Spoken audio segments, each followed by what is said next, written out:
You know the feeling. The phone is right there. You have checked it 3 times in the last 10 minutes. Not because you're waiting for anything important, because you're waiting for one specific thing, one specific name. And when it doesn't appear, there is a small but real drop in something, a deflation, a return to the low-level tension that has been running underneath your day like a current you've stopped noticing. And when it does appear, when the notification finally arrives, when the name comes up, when the message is there, there is a relief that is completely disproportionate to what actually happened. They sent a message. That's all. And yet something in you settles in a way that it has not settled all day. You have reread old conversations, not to remember something specific, to feel something, to go back to the texture of when things were different, to find the messages that proved you were loved, that the connection was real, that the time spent was not spent in the wrong direction. You have driven past a place that reminded you of someone and felt for a moment the full weight of their absence in a way that made the rest of the afternoon feel slightly gray. You have told yourself you are over someone and then checked their social media. Not because you were curious, because something in you had not been told yet. You have kept something that belonged to them, a hoodie still in the back of a drawer, a playlist you still listen to, an old voicemail you have not deleted because deleting it would feel like agreeing to something you're not ready to agree to. If any of this is familiar, it is not because you are weak or obsessive or unable to let go in the way that well-adjusted people let go. It is because you are a human being with a nervous system that was designed at the deepest, most biological level to attach, to locate safety in specific people, and to experience the loss or threat of those people not as an inconvenience, but as something much closer to danger. That is what this is about. Not how to stop attaching, not how to love less, not how to detach in the spiritual sense where caring about people stops producing pain, but why certain people become, in the most literal neurological sense, impossible to release. Why some connections feel like parts of yourself rather than relationships you can step in and out of. Why the ending of something can feel like the ending of a version of you. And why that has almost nothing to do with love. Most people believe attachment is emotional, that it is the feeling of caring about someone deeply, that the stronger the love, the stronger the attachment. But attachment is not primarily emotional, it is neurological. When you become genuinely attached to someone, not just fond of them, not just attracted to them, but attached in the way that makes their absence feel destabilizing. Something has happened in your brain that goes beyond feeling.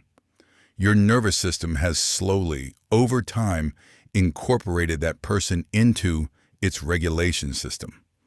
Their presence has become part of how you feel calm, part of how you return to equilibrium when something disrupts you, part of how you know that you are okay.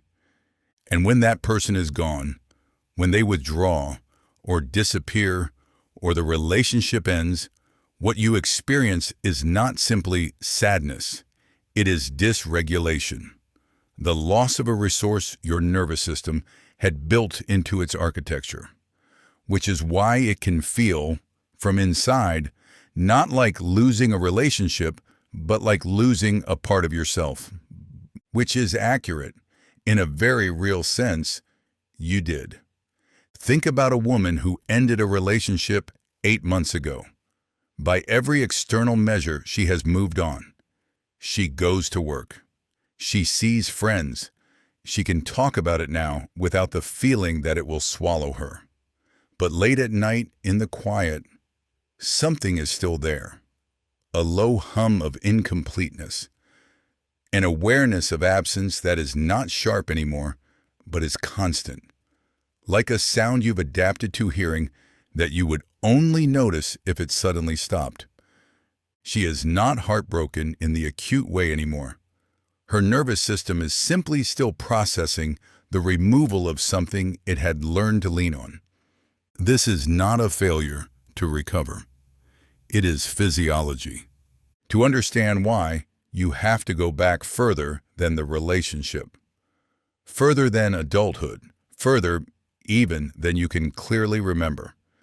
There was a researcher named John Bowlby who spent decades studying something that should have been obvious, but somehow was not. He observed that children don't simply need food and shelter to develop well. They need emotional availability. They need a specific person, a caregiver, to be consistently present, consistently responsive, consistently attuned. Not perfect, consistent. And when that consistency is there, something develops in the child that is almost invisible but completely foundational. What Bowlby called a secure base, the confidence installed at the deepest level before the child can articulate it, that there is somewhere to return to, someone who will be there, a place in the world that is reliably safe. Children with that secure base explore more. They take more risks. They recover from difficulty faster. Not because they are braver, but because they have a floor they trust. In children without that consistent availability, children in environments where the caregiver was sometimes warm and sometimes cold, sometimes present and sometimes gone, sometimes safe and sometimes not. Those children develop a different internal architecture, one organized not around security, but around monitoring, around vigilance, around the constant low-level task of reading the emotional environment for signals about whether safety is currently available. They become very good at reading people, very sensitive to shifts in energy, very attuned to the micro-expressions and tone changes that tell them what version of the person they are about to encounter. They grow up into adults who are still doing all of that, in every relationship, in every room, in every conversation, still scanning, still waiting to find out if this is a safe day or not. Here is where it gets deeper. Because the early experiences we have with the people who first loved us do not simply shape how we feel. They shape what we expect. They create templates, internal maps of what relationships look like, what they require, what is normal within them. And those maps run below the level of conscious decision. They do not require thought. They operate automatically. They tell the nervous system, this is familiar, this is recognizable, this is what love feels like in practice. And the nervous system, which is not evaluating for health, but for pattern recognition, responds with the feeling of home, even when home was never entirely safe. This is the thing that is almost never said clearly enough. The feeling of familiarity in a relationship is not evidence that the relationship is good. It is evidence that the relationship matches the template. And the template was written by experiences that may have been, at best, inconsistent, at worst, something much harder. So when a person finds themselves repeatedly drawn to the same kind of dynamic, the same unavailability, the same emotional uncertainty, the same cycle of closeness and withdrawal, they are not making a bad choice. They are following a map they didn't draw, running a pattern installed before they were old enough to question what was being installed. And the map feels like instinct, feels like knowing, feels like recognizing someone real. There are people who have tried to love someone consistent, someone stable, someone whose warmth does not fluctuate, who is present without drama, who means what they say and says what they mean. And in the presence of this person, this genuinely good person, they feel almost nothing. Or not nothing, something, but something flat. Something that does not have the particular charge they associate with connection.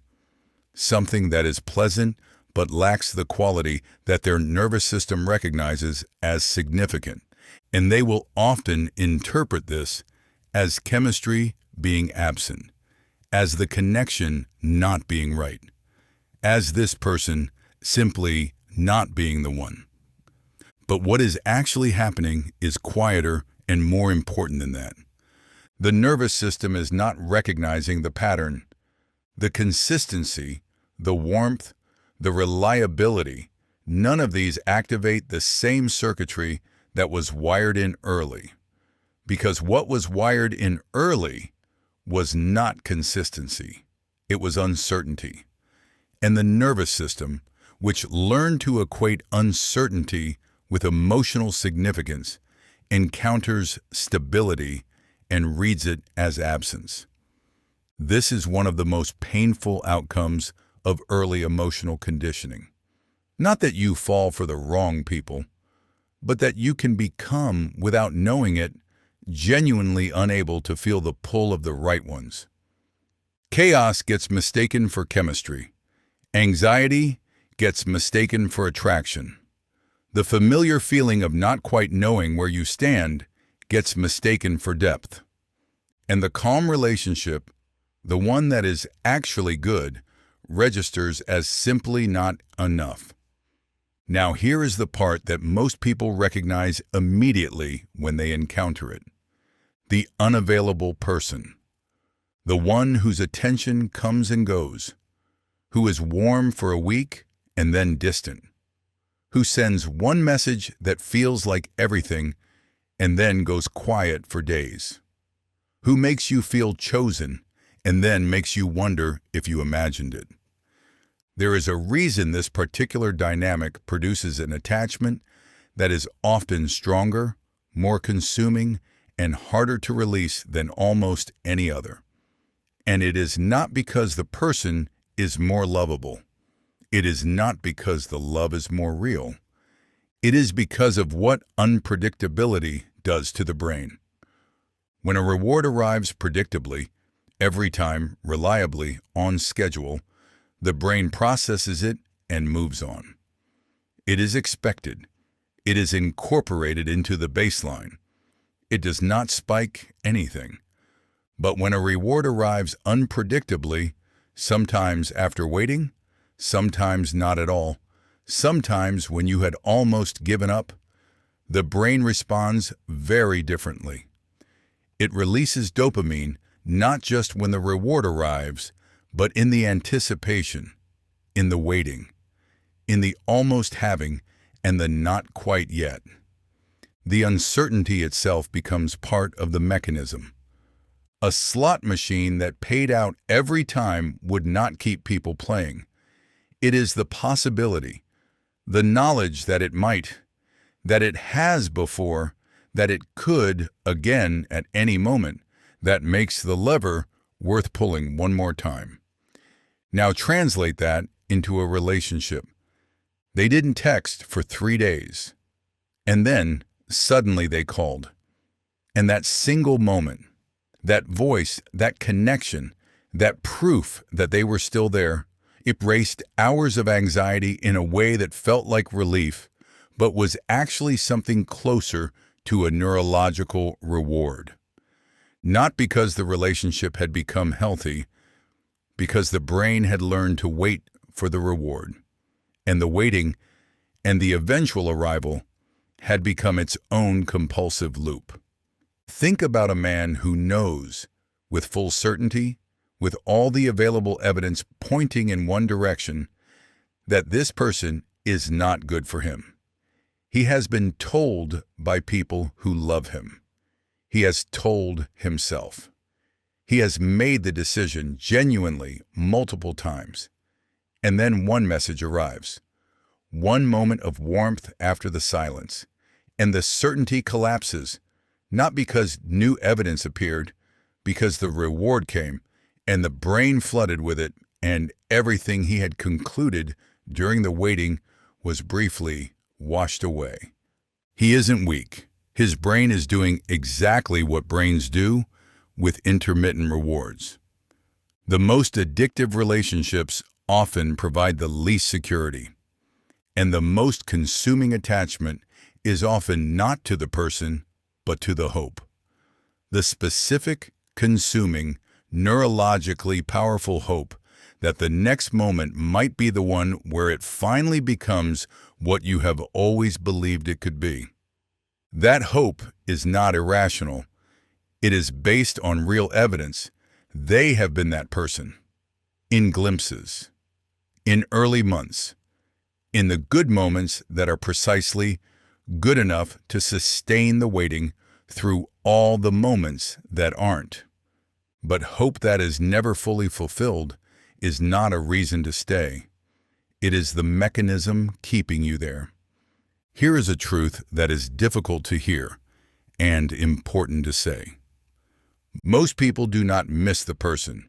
They miss the emotional state they experienced around them. The particular feeling of being around someone when things were good.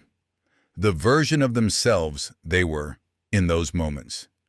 The aliveness of something uncertain that was also, in flashes, extraordinary.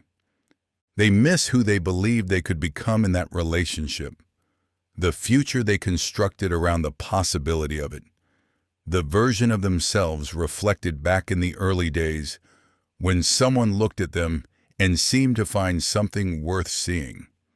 And the grief of a relationship ending is, often, the grief of that possible future, the loss of the self that existed inside the hope of it, which is why moving on is not simply a matter of time. Time passes. The feelings change. But the nervous system, which does not process endings through logic, is still waiting for certainty, still holding open the question that was never cleanly resolved. Still running the pattern, looking for the moment when the ambiguity finally settles. The relationship may have ended, but the nervous system is still waiting. There is something that technology has done to all of this that deserves to be named clearly. It has made attachment impossible to rest from. An older generation had distance. When something ended or became uncertain, there was space, physical space, time without information, the merciful absence of data about what the other person was doing, thinking, feeling, experiencing without you. Now there is no distance. There is the last seen timestamp, the red receipt that shows the message arrived and was not answered, the story that they watched while not replying to your message, the online status that tells you they are there right now on the other side of a screen that they have chosen not to use to reach you. Partial access, constant partial access to another person's existence, enough to know they are present, not enough to know what that means. A woman checks whether someone watched her story. He did. 11 hours ago. She has not heard from him in 4 days. She puts her phone down. She picks it up again 4 minutes later and checks again, as if the information will have changed. It hasn't, but the checking is not really about information. It is about the nervous system trying to resolve uncertainty through whatever means are available. And in the absence of actual contact, any data point will do.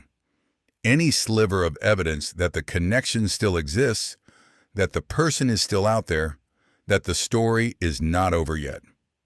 Someone keeps a tab open on an old conversation, not to reread it exactly, just to have it there, just to maintain the connection in the only way currently available. Someone still has notifications turned on for one specific person, not checking their phone constantly for anyone, for one person. The notifications from everyone else can wait.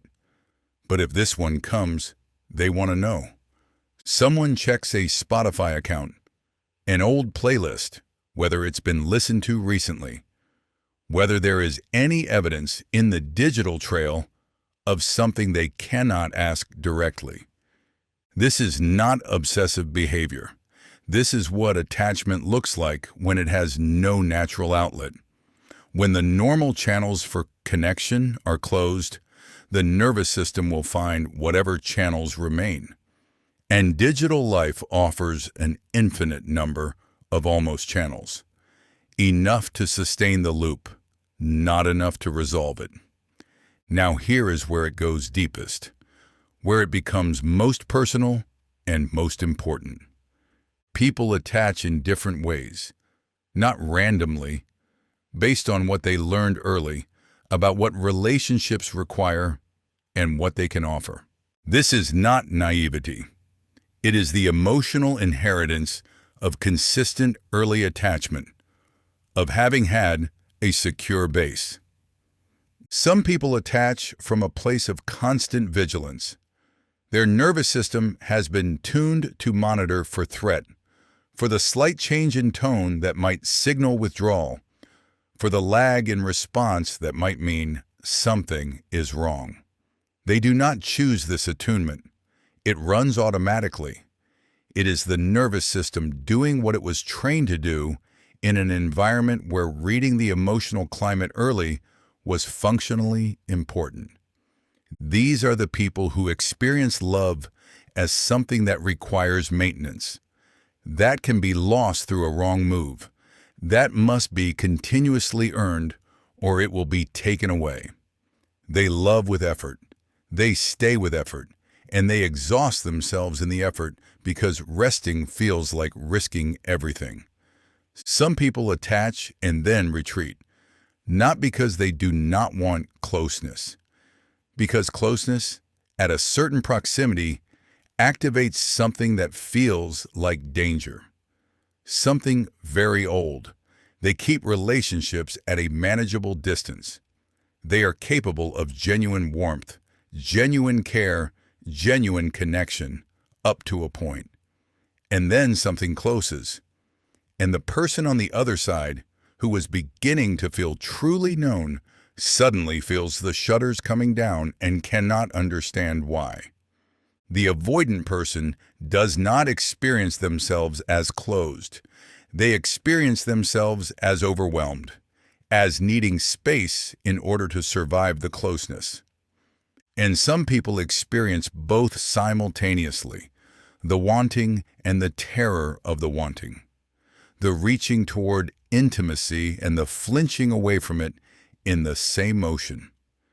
They are perhaps the most quietly painful to be around because they cannot be consistent, not because they don't want to be, because their nervous system has learned that closeness produces both relief and threat in approximately equal measure, and it has not yet found a way to let one happen without the other. None of these are character types. None of them are fixed. They are patterns, installed early, reinforced over time, running automatically below the surface of every relationship until, at some point, they are seen clearly enough to be worked with. The question that changes everything is not, why can't I move on?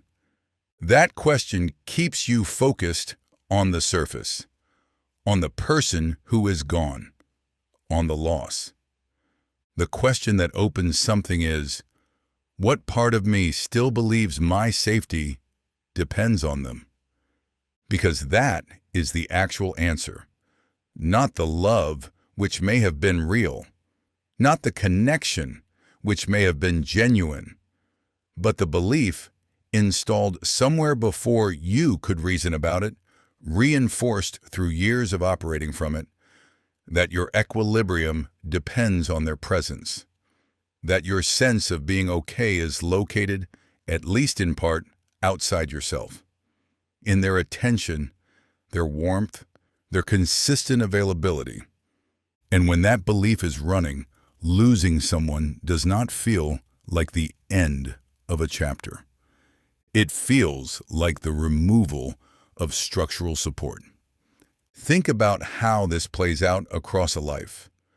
The person whose mood on any given day depends on whether they received a reply, whose sleep depends on how the last conversation went, whose sense of their own worth rises and falls with another person's attention, like a tide.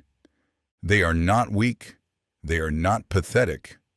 They are someone whose identity has slowly organized itself around another person's emotional availability.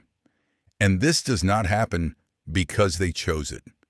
It happens because the nervous system, which is always looking for efficiency, found that the quickest route to feeling okay ran through this person, and it built the infrastructure accordingly. And the dismantling of that infrastructure, the slow, painful, sometimes very unglamorous process of learning to feel okay through some other route, is not simply getting over someone. It is the reconstruction of an entire emotional system. Here is something true that almost never gets said. The person you could not stop thinking about was not always the person who loved you most. They were the person who was emotionally significant to your nervous system, who activated the oldest patterns, who felt like something important, something unresolved, something still possible, in a way that a calmer, more consistently loving person did not. You were not attached to them. You became attached to hoping, to the particular, consuming hope that the next moment would be the one where everything became what you always believed it could be. And the hope, not the person, not even the love, but the specific quality of that hope, that is what the nervous system is actually mourning when the relationship ends. The certainty never arrived, and the nervous system, which needs certainty before it can release something, is still waiting for it. Sometimes closure is not missing, certainty is. And certainty, in the case of an intermittently rewarding relationship, may never arrive, may never have been the point. The ambiguity was not an accident. In many dynamics, the ambiguity is the entire mechanism. And the only exit from that mechanism is not a final conversation or a final answer or a final explanation. It is the internal decision, made not once but many times across many days, that you will no longer wait for a resolution from outside yourself, that you will construct the certainty internally, that you will decide without the other person's confirmation what the relationship was and what it means and what you take from it. That is not giving up. That is taking your nervous system back. And something happens to identity when attachment becomes this consuming, something that almost nobody names, but that many people recognize when they finally encounter it described. You begin to lose the edges of yourself, not dramatically, not in a way that announces itself, but gradually, across months or years of organizing your emotional life around another person's availability, the question of who you are becomes increasingly entangled with the question of where they are, what they think, whether they are close or distant, whether today is a day they are present. Think about a man who has been in an uncertain relationship for 2 years. He could not tell you the last time he woke up, and his first thought was not about her. He could not tell you the last time he made a plan without first, in some part of his mind, calculating whether it might interfere with an opportunity to see her. His weekends are structured around availability.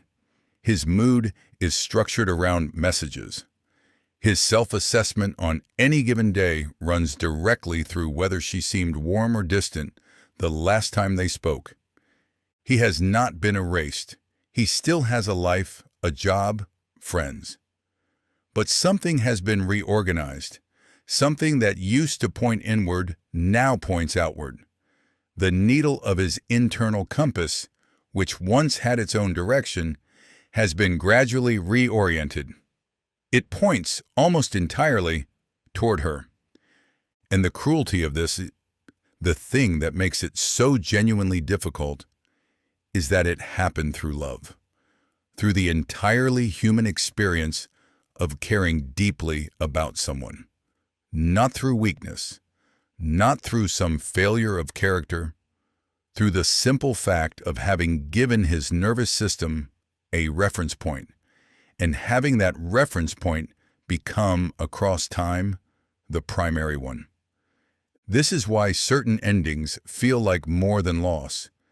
They feel like disorientation, like suddenly not knowing which way is north.